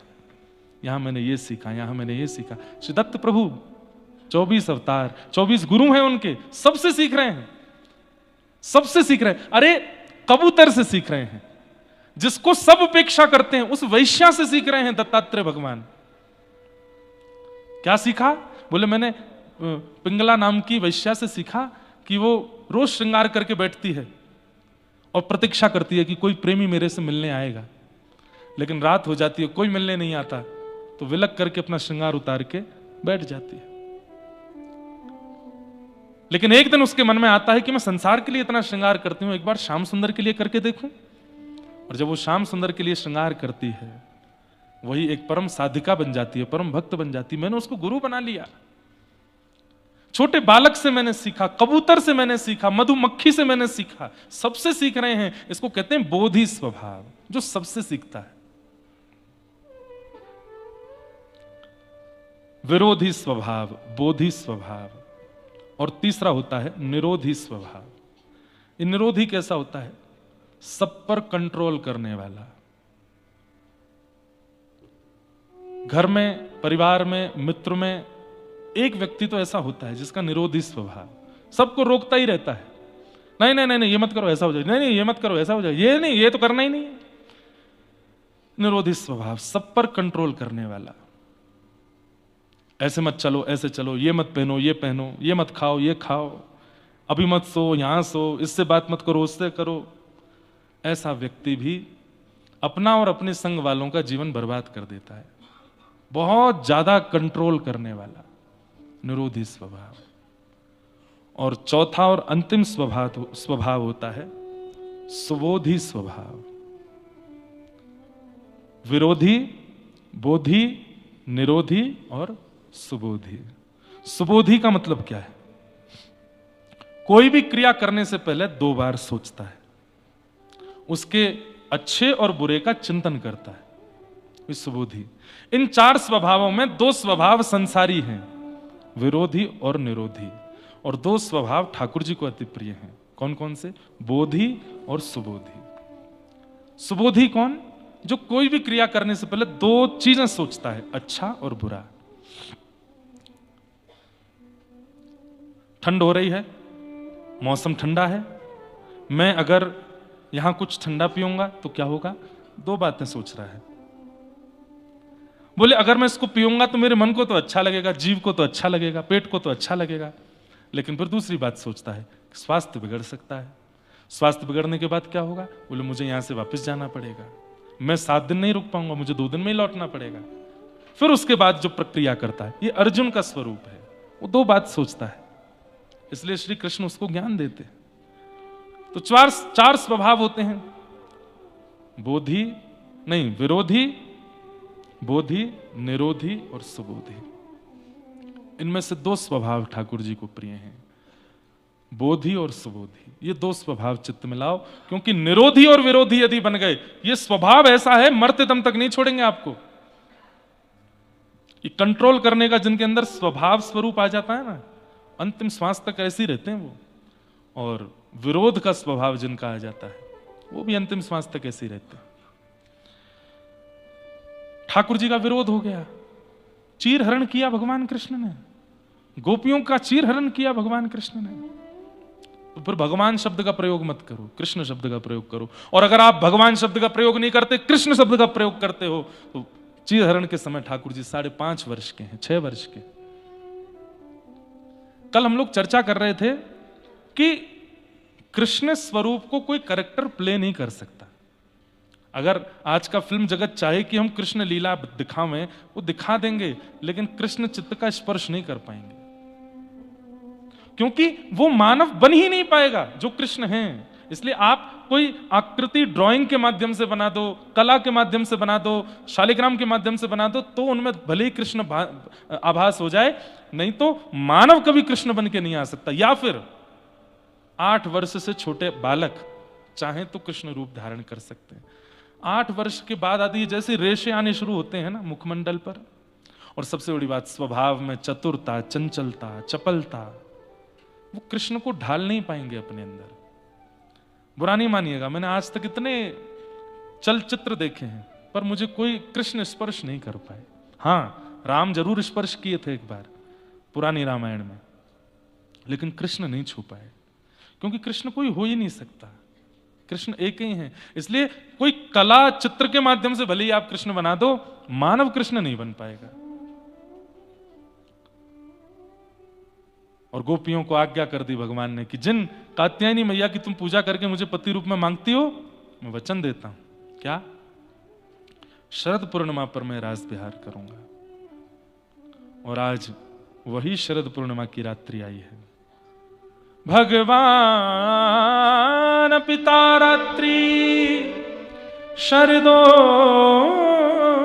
तुल्य मल्लिका विक्षरन्तुम मनश्चक्रे योग मायामुपस्थित। किशोरी जी के आश्रय में आज सब गोपियां रास के लिए पधारी। सब गोपियां अलग अलग क्रियाओं में व्यस्त हैं। कोई दूध का दोहन कर रही है, कोई अपना श्रृंगार कर रही है, कोई अपने बालक को दूध पिला रही है, कोई अपने पति को भोजन करा रही है। सब अलग अलग कार्यों में लगी हैं। और उसी समय शरद पूर्णिमा के चंद्रमा उदित हुए। जगऊ कलम बाम दृशाम मनोहरम, जैसे ठाकुर जी ने अपनी वेणु पर अधरामृत का पान कराते हुए जैसे ही अपने प्राण पिरोए हैं, बाज उठी वंशी वृंदावन में। बंधुओं, आज की वंशी किसी को नहीं सुनाई दे रही, केवल उनको सुनाई दे रही है जो अधिकारी हैं कृष्ण से मिलने के, जो प्रतीक्षा कर रहे हैं युगों युगों से उस प्रियतम की प्राप्ति के लिए। वो जो भी व्रजमंडल में आए हैं, उन सबको वह वंशी सुनाई दे रही है। और जैसी वो वंशी कान में आती है, आज उस वंशी में ध्वनि नहीं है, आज उस वंशी में शब्द है। और वो शब्द क्या कहता है? चल गोपी, कृष्ण तेरी प्रतीक्षा कर रहे हैं, जल्दी चल, देर मत करे। और उसी समय गोपियां अपने सारे काम छोड़ करके दौड़ती हैं कृष्ण मिलन से।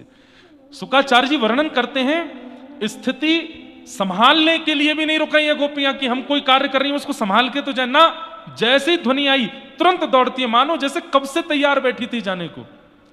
तत्परता से सीरा बना रही है कोई गोपी, उसमें चीनी डाल रही है, उसमें इलायची डाल रही है, बढ़िया केसर डाल रही है, बड़े मग्न होकर के बना रही है। लग ही नहीं रहा है कि कहीं और जाने की तैयारी में है। और अचानक से वेणु ध्वनि आती है तो उसका अचानक से रूप बदल जाता है, वहीं सिरा छोड़ करके दौड़ती है। घर वाले देखते रह जाते हैं, हुआ क्या?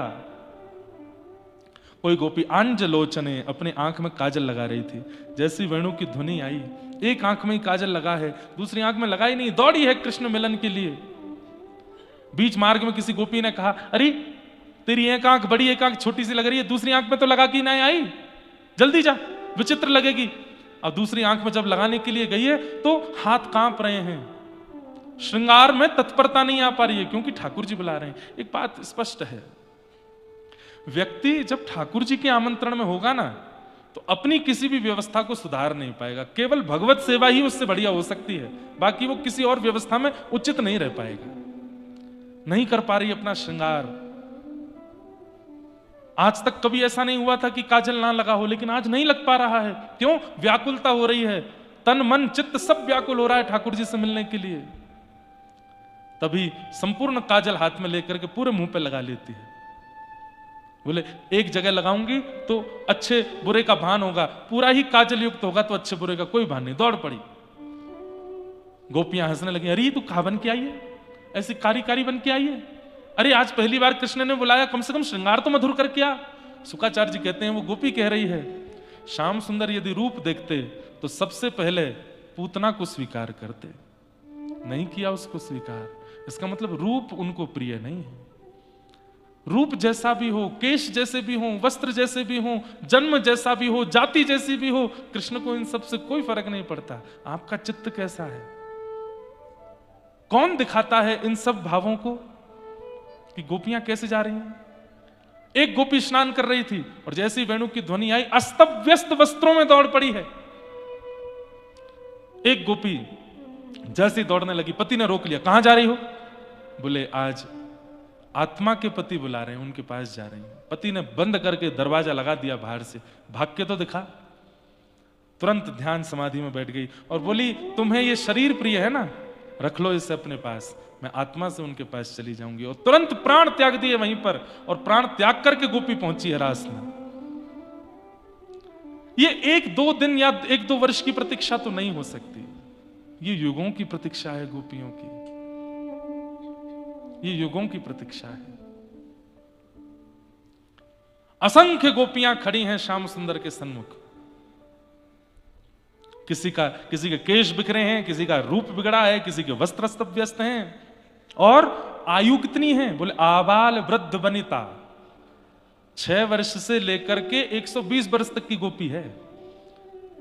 एक आध गोपी तो ऐसी भी हैं जिनको 2-4 गोपी उठा के लाएंगे, चलना ही नहीं आता, वो भी आइए रास करने। और इन सबके प्रेमास्पद ठाकुर जी कितने बड़े हैं? बोले 7.5 वर्ष के। ये कैसा प्रेम हो सकता है कि 6 वर्ष की बालिका के चित्त में भी वही प्रीति है, और 120 वर्ष माने यशोदा की सास की उम्र की गोपी भी आई है ठाकुर जी से रास करने, उसके चित्त में भी वही प्रेम है। ये सामान्य काम लीला नहीं हो सकती, ये सामान्य संसार का प्रेम मिलन नहीं हो सकता।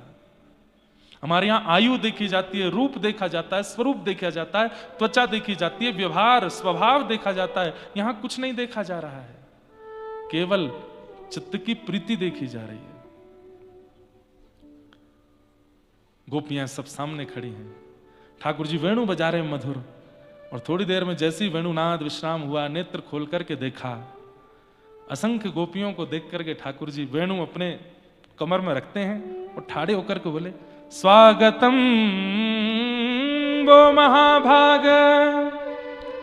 अरे जो मत्स्य थी उनको याद आ गए मत्स्य रूप, जो पूर्व में कच्छपी थी उनको याद आ गए कच्छप, जो पूर्व में सिंहनी थी उनको याद आ गए नृसिंह, जो पूर्व में संत थे उनको याद आ गए राम। अपनी युगों की प्रतीक्षा सबको याद आ गई। सब भूल गई कि हम कौन से गोप की कन्या हैं या कौन से घर में रहती हैं। सबको अपने पूर्व की प्रतीक्षा याद आ गई और सबके नेत्र सजल हो गए। अरे ये तो इतने वर्षों की प्रतीक्षा के बाद हमें आज मिले हैं। और सबसे बड़ी बात, एक भी गोपी को ऐसा नहीं लग रहा है कि यहां लाखों आई हैं, सबको लग रहा है मैं अकेली आई हूं। सबको लग रहा है कि मैं अकेली आई हूं। किसी को नहीं पता मेरे बगल में कौन खड़ी है, पीछे कौन है, इधर कौन है, आगे कौन। सबको लग रहा है मैं अकेली हूं और ये मेरे लिए खड़े हैं। स्वागतम वो महाभाग प्रियम किम करवाणि व ब्रजस्यानामयं कश्चित् वृथा गमन कारणम। स्वागतम स्वागतम स्वागतम, आइए आइए आइए, स्वागत है। ये सुनकर के तो गोपियां खुश हो गई, लेकिन ठाकुर जी क्या कहते हैं? प्रियम किम करवाणि व। आप सबके यहां आने का कारण जान सकता हूं मैं? ये सुनकर के तो मानो गोपियों को लगा किसी ने वज्र चला दिया हो हमारे हृदय पर। इनको नहीं पता हम क्यों आई हैं। अब जो मत्स्य थी वो भूल गई, वो जो कच्छपी थी भूल गई, जो सिंहनी थी भूल गई, और सब ठाकुर जी की ओर देख रही हैं। इनको याद नहीं हम कौन है। प्रियम किम करवाणी वा व्रजस्यानामयम कश्चित ब्रूतागमन कारणम। आप सबके आने का कारण जान सकता हूं मैं इतनी रात को? अच्छा, चंद्रमा देखने आई हो? देखो, देख लिया, चलो जाओ, वापस जाओ, अपने अपने घर को जाओ। गोपियां खड़ी हैं सामने, थोड़ी देर और देखें क्या बोलते हैं। और ठाकुर जी ने यहां पर पतिव्रता नारी के सारे धर्म बताने शुरू किए और गोपियों को माने ऐसा भान कराने लगे कि तुम तो बहुत बड़ी पापनी हो, मेरे पास आ गई हो। गोपियों को समझाने लगे, तुमको पता है पतिव्रता नारी का धर्म क्या होता है? तद्बंधुनाम च कल्याणम प्रजानाम चानुपोषणम भर्तु शुश्रूषणम स्त्रीणाम परो धर्मो यमाय, और ना जाने क्या क्या क्या क्या बातें उनको बताने लगे। 10 श्लोकों में ठाकुर जी ने केवल डराया गोपियों को, और हम आप होते तो डर के मारे भाग भी गए होते, लेकिन एक भी गोपी नहीं हिली वहां से। ठाकुर जी बोले, तुम्हारे बाल बच्चे हैं छोटे छोटे, अग्नि की साक्षी लेके विवाह करके आई हो, और यहां पर पुरुष दिख गया तो तुरंत छोड़ करके आ गई। कितना बड़ा पाप है तुम जानती हो? उस नरक में तुमको जाना पड़ेगा, उसमें जाना पड़ेगा, ये करना पड़ेगा, और जाने क्या क्या। हमारे यहां ना बंधुओं, एक बात मैं कह दूं, बुरा नहीं मानिएगा, समझाने के लिए स्त्रियां ही होती हैं, पुरुष नहीं होते। हर बात में उनको समझाओ, हर बात में उन्हें कहो।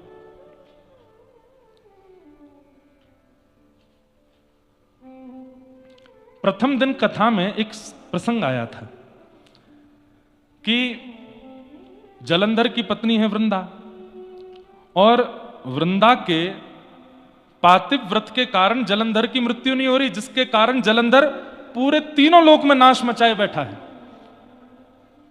तब भगवान ने क्या विचार किया कि जलंधर को मारने का एक ही तरीका है, इसकी पत्नी का पातिव्रत नष्ट हो। और भगवान जलंधर का रूप धारण करके गए और वृंदा का पातिव्रत नष्ट किया। तब वृंदा पूछती है रोते हुए भगवान से कि मैं तो धर्म का पालन कर रही थी जो आपने ही बताया है, पातिव्रत धर्म, और आपने ही तोड़ दिया। तब ठाकुर जी कहते हैं, व्रत भी किसके लिए करते हैं ये देखना चाहिए।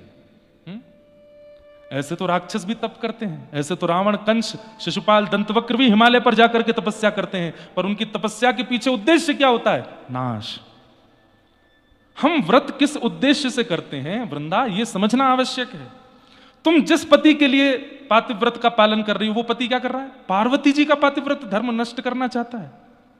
ऐसे पति के लिए पातिव्रत करोगी तो वो व्रत पाप बन जाएगा।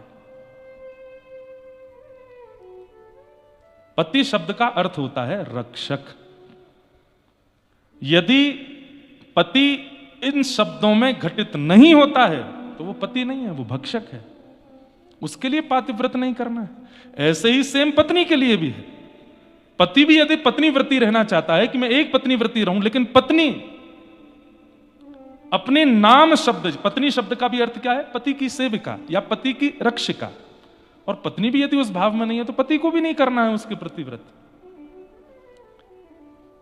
भगवान ने आकर के वृंदा को समझाया, बोले तुम्हारा पातिव्रत तीनों लोगों का नाश कर रहा था, इसलिए व्रत करो तो ये तो देख लो कि जिसके लिए हम व्रत कर रहे हैं वो उचित है कि नहीं, वो योग्य है कि नहीं। योग्य हो उसके लिए व्रत करो। अब व्रत बताए गए, नियम बताए गए हैं, दुनिया भर के हमारे यहां क्रम बताए गए, और आप कर किसके लिए रहे हो?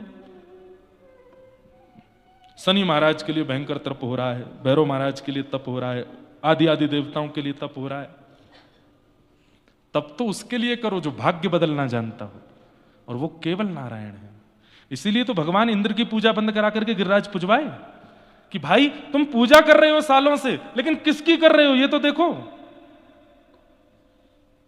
वो व्यक्ति या वो मानव यदि उचित नहीं है तो उसके लिए व्रत नहीं करना है। इसीलिए भगवान ने आकर के उनका धर्म तोड़ाया। मुझे किसी का आया पत्र, बोले महाराज जी हमारे पति बिल्कुल रक्षक स्थिति के नहीं है, लेकिन आपकी ये बात सुनकर के हमारे घर वाले कह रहे हैं, देखो महाराज जी स्वयं कथा में बता रहे हैं कि भले ही जलंधर दुष्ट था लेकिन उनकी पत्नी उनके प्रति पतिव्रता। तुम भी, तुम्हारा पति चाहे कैसा भी है, तुम उसके प्रति पतिव्रता ही रहो। आपने अपने मतलब की बात सुन ली कि हमारा बेटा चाहे कितना भी कुनीति कर रहा हो, तुम उसके प्रति पतिव्रता ही रखो, क्योंकि महाराज जी कथा में बता रहे हैं कि वृंदा ने भी जलंधर के लिए किया। ये बात नहीं सुनी कि उसी वृंदा का पातिव्रत स्वयं नारायण तोड़ने के लिए आ रहे हैं, क्योंकि वो ऐसे के लिए पातिव्रत कर रही है जो पतिव्रता का अधिकारी नहीं है। हमारे यहां समझाने के लिए केवल नारियां होती हैं। जब तक माताएं बहनें जीवित होती हैं तब तक उनको कोसा, डांटा, फटकारा सिखाया जाता है, और कभी कभी जब आजकल हमारे भारत में होता है तो वो चली जाती हैं तो सब रोते हैं, बहुत बुरा हुआ, बहुत बुरा हुआ, बहुत बुरा हुआ। किया भी तो आपने ही। यत्र नार्यस्तु पूज्यन्ते रमन्ते तत्र देवता। भगवान कहते हैं जहां नारी का सम्मान होता है वहां देवता रमण करते हैं। और हम तो बहुत भली भांति जान गए हैं कि नारियों का कितना अपमान करते हैं लोग। हमारा मुंह खोलना नहीं है हमें, लेकिन इस अपमान का दंड यही है कि ठाकुर जी कभी प्राप्त नहीं हो सकते जो स्त्री के स्वरूप पर या उसके भाव पर किसी भी प्रकार का लांछन लगाते हैं, बिना जाने बिना सोचे कुछ भी बोलते हैं, और फिर उपासना करते हैं ठाकुर जी की। भाग जाइए उनके सामने से, एक पुष्प भी मत चढ़ा देना, ठाकुर जी को कांटे की तरह लगता है वो, क्योंकि आप स्त्री का सम्मान करना नहीं जानते, आप नारी का सम्मान करना नहीं जानते। दो लोगों को दंड देने की मनाही की गई है, ब्राह्मण को और स्त्री को। क्यों? ठाकुर जी कहते हैं इसको संसार दंड ना दे, ये कुछ अनुचित करेंगे तो मैं देखूंगा, ये मेरी अद्भुत कृति है, इनका सम्मान करो। तो कई बार लोग कथा को अपने स्तर से सुन लेते हैं। जैसे एक बार एक व्यास जी कथा करके गए, पोथी अपनी छोड़ गए राजा के यहां, लौट करके जब राजा के यहां आए तो द्वार पर राजा की बेटी मिली। तो बेटी ने व्यास जी से, आइए आइए व्यास जी, आपने इतनी बढ़िया कथा सुनाई थी, मेरे तो जीवन भर के सारे प्रश्नों के उत्तर मिल गए। अच्छा लाली, क्या सुना था तुमने? बोले मैंने तो सुना था कि सुभद्रा को अर्जुन प्रिय लगते थे, दोनों ने भाग की शादी कर ली। मैं भी यही करने वाली हूं, मुझे भी हमारा द्वारपाल अच्छा लगता है, पिताजी तो करा नहीं रहे, मैं भी कर लूंगी। कोई कहेगा तुमने गलत किया तो कह दूंगी व्यास जी ने कथा में सुनाया था। व्यास जी के तो खून ठंडा हो गया, बोले यही सुना तुमने पूरी कथा में, और कुछ नहीं सुना? और भीतर गए तो राजा का बेटा मिला। अरे अरे व्यास जी आप बहुत बढ़िया कथा सुना के गए, मैं क्या बताऊं, आपका फैन हो गया। व्यास जी बोले तुमने क्या सुना? बोले मैंने सुना कि कंस पूर्ण रूपेण मथुरा का राजा बनने लायक था, लेकिन दुष्ट पिता उसको राज्यगद्दी दे ही नहीं रहा था। कंस ने बढ़िया किया, अपने पिता को कारागृह में डाल के स्वयं बैठ गया। मैं भी यही करने वाला हूं, अपने पिता को जेल में डाल के स्वयं बैठ जाऊं। कोई कहेगा पाप किया तो कह दूंगा व्यास जी ने कथा में सुनाया था। व्यास जी बोले मेरी पोथी कहां है, मैं लेके चला जाऊंगा, जीवन में नहीं आऊंगा, मेरी पोथी दे दो भाई। और भीतर गए तो रानी मिली। जय हो जय, मैं तो आपका सत्कार ही नहीं कर पाई, विराजिए ना थोड़ा, मैं आपका सत्कार करूं। व्यास जी बैठ गए, बहुत अच्छी कथा सुनाई। बोले तुमने क्या सुना? बोले मैंने सुना कि द्रौपदी जो है वो प्रातस्मरणीय है, द्रौपदी का अगर सुबह सुबह उठ के स्मरण किया जाए तो मंगल होता है। ऐसे कितनी कितनी कन्याएं हैं? 5 कन्याओं के बारे में कहा जाता है जिनका सुबह उठ के स्मरण करें तो मंगलमय दिन होता है, उसमें एक द्रौपदी भी। हाँ जी, तो लेकिन वो रानी तो कुछ और सुन नहीं है ना, क्या बोली? आपने कहा था कि द्रौपदी जो है वो प्रातस्मरणीय है। हाँ हाँ हाँ है तो सही। तो मैं भी द्रौपदी से थोड़ी प्रेरित हो गई हूं। क्या? मुझे भी हमारे महल में 4-5 लोग प्रिय हैं, एक संग सबसे ब्याह कर लूंगी, 5 पति मेरे भी होंगे तो मैं भी द्रौपदी की तरह प्रातस्मरणीय हो जाऊंगी। व्यास जी बोले राजा को पता चले उससे पहले मेरा सर धड़ से अलग हो, मैं पोती लेके भागूं यहां से। पोती ढूंढते ढूंढते पहुंचे तो राजा बैठा था। महाराज कैसे आगमन हुआ आपका? पोथी लेने के लिए आए। तो राजा को लगा कि दक्षिणा नहीं दी थी कथा की हमने, दक्षिणा लेने आए, पोथी तो बहाना है। तो राजा भी बोल पड़ा, महाराज आपकी कथा में मैंने एक बहुत सुंदर प्रसंग सुना था और उससे मैं सीख गया हूं। बोले क्या? भगवान कृष्ण शांति दूत बनकर के गए थे और दुर्योधन ने क्या कहा? सुच्चग्रैव न दास्यामि बिना युद्धेन केशव, सुई के नोक के बराबर जमीन भी बिना युद्ध के नहीं दूंगा। मुझे पता है आप दक्षिणा लेने आए हैं, मेरी सेना और मेरे साथ युद्ध कर लीजिए और कथा की दक्षिणा ले जाइए। आपने ही कथा में सुनाया था। मुझे नहीं चाहिए दक्षिणा, मेरी पोथी दे दो। तो वो कैसे है, एक पंक्ति बोलते हैं ना, लौट के बुद्धू घर को आए, समझ पड़ी तो लाखों पाए। हाँ, जान बची सो लाखों पाए, लौट के बुद्धू घर को आए। पंडित जी पोथी लेके भागे वहां से। तो लोग बड़े विचित्र हैं संसार के, अपनी उपयुक्त बातें सुन लेते हैं। और इन्हीं कारणों से रास पंचाध्यायी का बहुत प्रचार नहीं किया जाता। जब भगवान इतनी गोपियों के संग रास कर सकते तो हम इतने अफेयर क्यों नहीं रख सकते? 2-4 दसों से हम भी बात कर लें। बेटा, रास से पूर्व ठाकुर जी ने गिरिराज जी भी उठाए थे, तुम भी उठा के दिखाओ। गिरिराज जी से पूर्व ठाकुर जी ने कालिया नाग मर्दन भी किया था, तुम भी एक नाग को पकड़ के दिखाओ। वो नहीं याद आता, रास किया था। 16,108 भ्याग किए तो हम भी 1-2 कर लें, एक घर वाली एक बाहर वाली। नरक में जाओगे घनघोर। और उसमें भी कहीं यमराज ने पूछा और ये उत्तर दिया, यमराज कहता डालो इसको तेल में खौला दो। भगवान का बाप कहता है, लोग बात कहते हैं शंकर जी पीते हैं इसलिए हम भी पीते हैं। महादेव अपना त्रिशूल पहना रहे, बोले आ तू बताएंगे तुझे पीते हैं हम। कहीं नहीं लिखा है, लोग बाग अपने मन से बना देते हैं। तो गलत करना है करो, लेकिन अगर आप कथा का प्रमाण देके गलत कर रहे हो तो आपसे बड़ा पापी कोई नहीं है। और इस पाप का दंड यमराज नहीं देंगे, स्वयं ठाकुर जी आके देंगे। मेरी कथा का इतना गलत अर्थ लगाया तुमने। इसलिए ये प्रसंग मैंने छेड़ा थोड़ा, क्योंकि आज भगवान पतिव्रता नारी का धर्म समझा रहे थे गोपियों को। पतिव्रता नारी ऐसी, पतिव्रता नारी ऐसी, पतिव्रता नारी ऐसी। 10 श्लोकों में केवल पतिव्रता नारियों का वर्णन किया। मैं खुद अपनी कथा में कहता हूं, इस संसार में सबसे बड़ा व्रत यदि कोई है तो वो पतिव्रत और पत्नी व्रत। एक पति के रहो, एक पत्नी के रहो, लेकिन पति पति शब्द का पालन करने वाला हो और पत्नी पत्नी शब्द का पालन करने वाली हो। यदि ऐसी नहीं है तो फिर उस व्रत का क्या फायदा? औरों के चित्त में जो आपको ये व्रत करता हुआ देखेंगे, जब वे आपके उस जिसके लिए आप व्रत कर रहे हो उसको देखेंगे तो क्या मन में विचार करेंगे? इसलिए पतिव्रत पत्नी व्रत करने वाला एकादशी ना भी करे तो भी चलेगा, ठाकुर जी उसी से प्रसन्न हो जाएंगे कि एक ही का है। लेकिन कम से कम वो व्यक्ति उस स्वभाव का तो हो।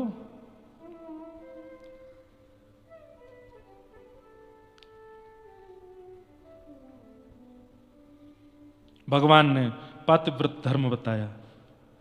अंत में जब भगवान शांत हो गए, बोल के गोपियां बोली आपका हो गया? बोले जी। अब हम बोलें? बोले बोलो। मैवं विभोर्हति भवान गदितुम निशंसम। इसको भागवत में ना सप्त प्रकट गीत हैं और सप्त अप्रकट गीत हैं। मैं सप्त प्रकट गीतों पे तो एक बार कथा कोविड में कर चुका हूं।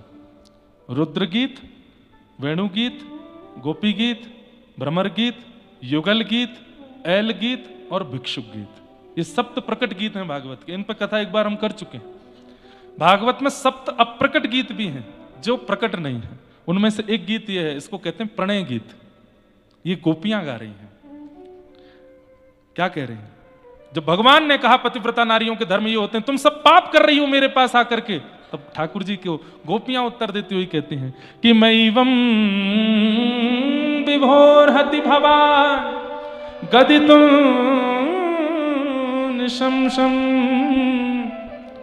संत्यज्य सर्व विषया स्तव पादमूलम्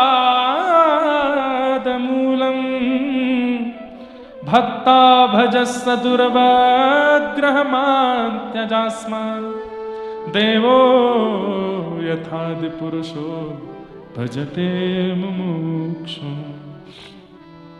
हे नाथ, भात और भक्त इन दोनों की एक ही राशि है, इसलिए दोनों की बनने की प्रक्रिया बिल्कुल एक जैसी है। कितनी अच्छी उपमा देती हैं गोपियां भक्तों के लिए। बोले जैसे भात बनता है वैसे ही भक्त बनता है। भात कैसे बनता है? बोले पहले धान से उसको धन कुटा में डाला जाता है, उसको खूब जोर जोर से कूटा जाता है, तब उसके छिलके निकल जाते हैं, छिलके से बाहर निकाल के उसको खौलते हुए पानी में डाला जाता है, तेज अग्नि में उसको उबाला जाता है। जब सारा पानी निकल जाता है और भात अंदर तक गल जाता है, तब बनाने वाला भात को हाथ में लेके मीड़ के देखता है, जरा भी कच्चा रह जाता है तो उसको फिर पकाता है, और जब वो पूर्ण तरह नरम हो जाता है तब भोक्ता को परोस दिया जाता है, और भोक्ता दाल लगा करके क्षण भर में खत्म कर देता है। ऐसे ही भक्त बनता है। बहुत कष्ट सहने पड़ते हैं उसको, परिवार के अपवाद, पति के अपवाद, पत्नी के अपवाद, बालकों की रोक टोक, समाज संसार की सब बातें, तब जाकर के वो भक्त बनता है और आपके सन्मुख आता है। और आप क्या करते हैं? एक भोक्ता की तरह, जैसे भोक्ता जल्दी जल्दी दाल चावल खा लेता है, ऐसे आप भक्त के भी बिल्कुल विचार नहीं करते वो कितना कष्ट सह करके आपके पास आया, और सीधा उसको समझाने लग जाते हैं कि पतिव्रता नारी का धर्म क्या होता है, ये क्या होता है, वो क्या होता है।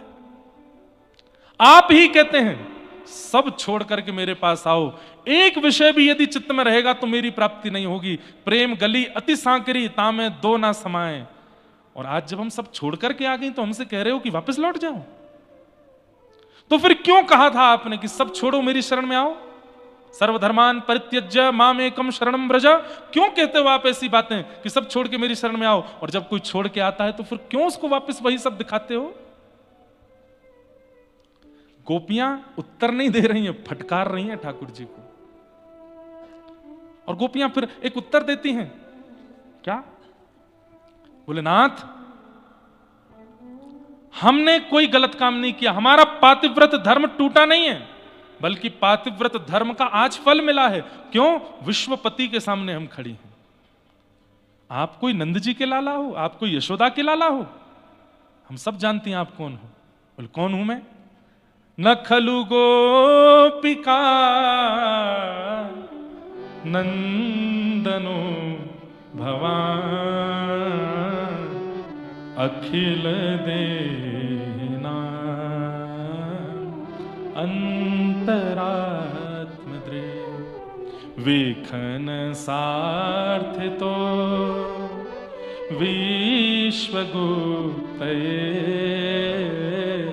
सखउदेमा सात्वतांकुले। हम जानती हैं आप यशोदा के लाला नहीं हो, आप नंद जी के लाला नहीं हो। तो ठाकुर जी सामने खड़े खड़े घबरा गए, कहीं गोपियों को ये तो नहीं पता चल गया कि मैं देवकी का बालक हूं।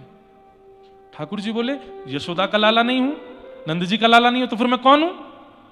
गोपियां कहती हैं अखिल देहि नाम अंतरात्मदृक्, समस्त विश्वधारियों के अंतर हृदय में और बाहर विराजने वाले परमात्मा हो आप। गोपियां कहने लगी मैंने मत्स्य रूप में आपका दर्शन किया था, मैंने सिंह रूप में आपका दर्शन किया था, मैंने कुर्म रूप में आपका दर्शन किया था, मैंने ठाकुर जी तो परीक्षण ही कर रहे थे इन गोपियों के चित्त को, देखूं तो सही। और आज वो गोपियां सब प्रकट कर देती हैं। ठाकुर जी जान गए, अबोध नहीं है, सब जानती हैं। अरे आपने शरीर के पति दे रखे हैं जो जन्म और मर जाए, बलहारी व पतिन की जासो चुड़लो अमर है जाए। हे नाथ, एक पत्नी का विवाह होता है अपने पति से, और पति 5 वर्ष के लिए विदेश यात्रा पर जाता है। 5 वर्ष के लिए अपने जैसा स्वरूप उस पत्नी को दे जाता है, मूर्ति, कि जब तक मैं ना हूं तुम अपने पातिव्रत का धर्म इसके साथ पूरा करना। ठाकुर जी बोले अच्छा। अब वो पत्नी उसी को खिलाती है, उसी को सुलाती है, उसी को नहलाती, मूर्ति को। ठाकुर जी सुन रहे हैं, गोपियां बोल रही हैं। अच्छा फिर क्या हुआ? बोले 5 साल बाद असली पति आया, द्वार आके खटखटाने लगा। अच्छा फिर? बोले अब गोपी असमंजस में पड़ी है। क्यों? बोले जो मूर्ति वाला पति 5 साल से पास में था उसकी वो सेवा कर रही है, और असली पति द्वार पर खड़ा है। अब उसके असमंजस का समाधान क्या है? वो किसके पास जाए? क्योंकि जिसको 5 साल से पति मान रही है वह भी तो पति ही है, और द्वार पर जो खड़ा है वो भी पति है, किसके पास जाए? ठाकुर जी बोले इसमें कोई विचार की बात है? अरे असली पति विदेश गया था तो अपने मूर्ति पति को दे गया था, और जब असली पति वापस आ गया तो मूर्ति पति को छोड़े असली पति के पास जाए। गोपियां एक दूसरे को देख के हंसने लगी। बोले यही हमने किया है, आप हमको मूर्ति वाले पति दे के गए थे, मूर्ति वाले पति देकर के हमको बोल के गए इनके चरण धोया करो, इनके चरण दबाया करो, इनकी बात माना करो, इनके संग रहा करो, इनको खिलाओ पिलाओ धुलाओ सब करो। लेकिन जब हमें पता चल गया कि असली पति हमारे सामने आ गया है तो हम उसके पास आ गई तो हमने क्या गलत किया। ठाकुर जी का मानो जैसे किसी ने मुंह पर टेप लगा दिया, कोई उत्तर नहीं भगवान के पास। गोपियां बोली कुछ कहना है आपको? मैं तो वो कह रहा था, मैं तो ऐसे बता रहा था, मैं तो ये कहना नहीं, कुछ नहीं, स्पष्ट बोलो क्या कहना चाहते हो। ठाकुर जी डर गए लेकिन तभी गोपियों के चित्त में आया कि हम अपने प्रियतम को कष्ट तो नहीं दे रहे हैं बहुत देर रुक करके यहां पर, कहीं ऐसा तो नहीं कि हमारे जाने से ही उनको सुख मिलेगा। तो गोपियां तुरंत करुणा में आ गई, नेत्र सजल हो गए। वो बोले श्याम सुंदर हम चली जाएंगे, हमारे प्रेम को आप सामान्य स्त्रियों के जैसा मत समझिए। सामान्य स्त्रियों का प्रेम देखने का होता है, सुनने का होता है, बोलने का होता है, स्पर्श का होता है। हमारा प्रेम ऐसा नहीं है। हमारे प्रेम में केवल एक इच्छा है, क्या? आप एक बार कह दो कि हम आपकी हैं, एक बार कह दो, बस एक बार कह दीजिए कि हे समस्त गोपियां तुम सब मेरी हो और मैं तुम्हारा हूं, बस इतना कह दीजिए। उसके बाद जीवन में हमें दिखना नहीं, तड़पने देना, रोने देना, मरने देना। हम इस बात से ही पूरा जीवन निकाल देंगे कि आपने हमको स्वीकार किया। ये तन का प्रेम नहीं है, ये इंद्रियों का प्रेम नहीं है, ये नेत्रों का, जीव का, कान का प्रेम नहीं है श्याम सुंदर, ये आत्मा का प्रेम है। आप बस एक बार कह दीजिए कि तुम सब मेरी हो, हम चली जाएंगी लौट के, फिर कभी नहीं आएंगे आपके पास। चित्तम सुखेन भवता पहितम ग्रहेषु, चित्तम सुखेन भवता पहितम ग्रहेषु, यन्निर्विशस्त्युत करावपि गृह्य कृत्य, पादौ पदं न चलतस्तद पादमूलम्, यामः कथं ब्रजमथो करवाम किम्। बंधुओं ये रास पंचाध्यायी अच्छे अच्छों को समझ में नहीं आता। आप कहोगे महाराज जी नहीं हम तो आ रहा है, नहीं आ सकता, बहुत कम होंगे यहां पर भी जो समझ रहे होंगे। सुखदेव जी स्वयं संशय में आ गए थे और परीक्षित जी कथा सुनते सुनते जब रास पंचाध्यायी सुना, आज तक संशय नहीं हुआ, लेकिन परीक्षित जी आज एक संशय में बात बोल देते हैं। क्या? भगवान रुकिए रुकिए रुकिए, मेरे मन में एक संशय है उसको दूर करो। तो सुखदेव जी बोले अभी तक तो परीक्षित को कोई संशय नहीं हुआ था, 5 दिन से कथा सुना रहा हूं, आज संशय हो गया। क्या संशय है? तब कहते हैं कि कृष्णम विदुः परम कांताम न तु ब्रह्म तया मुने, गुण प्रवाहो परमस्तासाम गुणाधियाम कथम। हे नाथ, कृष्ण परमात्मा है। बोले हाँ, और ये गोपियां कहीं ना कहीं उनके प्रति काम भाव रखती हैं, मुझे ऐसा लगता है। ये कहीं भगवान के प्रति अपराध तो नहीं है? बहुत ध्यान से सुनिए बंधुओं सब लोग, क्या कहते हैं कि ठाकुर जी के प्रति ये लोग प्रियतम प्रियतमा वाला भाव रखते हैं, उसमें कहीं ना कहीं सूक्ष्म काम है। मुझे ऐसा लगता है कि ये कहीं गोपियों का अपराध तो नहीं है ठाकुर जी के प्रति। तो सुखदेव जी गुस्सा हो गए यहां पे पहली बार कि उक्तम पुरस्तादत्ते चेत्यः सिद्धिं यथागतः, द्विषन्न ऋषिकेशम किमुतादोक्ष। जब कितना सुंदर उत्तर दिया है। क्या कहते हैं? अच्छा गोपियां प्रेम करती हैं तो तुझे संशय हो रहा है, और कंस गाली देता है उसमें संशय नहीं हुआ। कंस को मुक्ति मिलती है इस पर तुझे संशय नहीं है। पूतना पयोधर पर विष लगा के पिलाती है और उसको मुक्ति मिल जाती है, तुमने वहां संशय नहीं किया। शिशुपाल दंतवक्र भगवान को 100 गालियां रोज देते हैं, मृत्यु के बाद मुक्ति मिल जाती है, मुक्ति मतलब भगवान मिल जाते हैं, उस पर तुझे संशय नहीं हुआ। और आज गोपियां ठाकुर जी से प्रेम कर रही हैं तो तुझे संशय हो रहा है। गोप्य कामात भयात कंस। अरे सुन ले परीक्षित, क्या ये गोपियां प्रेम नहीं करती ठाकुर जी से? ठाकुर जी भी प्रेम करते हैं इन गोपियों से। कि मुतादोक्षज प्रिया, ये अदोक्षज की प्रिया हैं, ये उनकी प्रियसी हैं। और ठाकुर जी जिससे प्रेम करें, प्रश्न करते रहो पूरे दुनिया के लोग, वो तो उनके हैं और उनको कोई दूर नहीं कर सकता। तो इसलिए ये प्रसंग सबके समझ में नहीं आया होगा आज, मुझे पता है, पर जितनों को आया है बड़भागी है।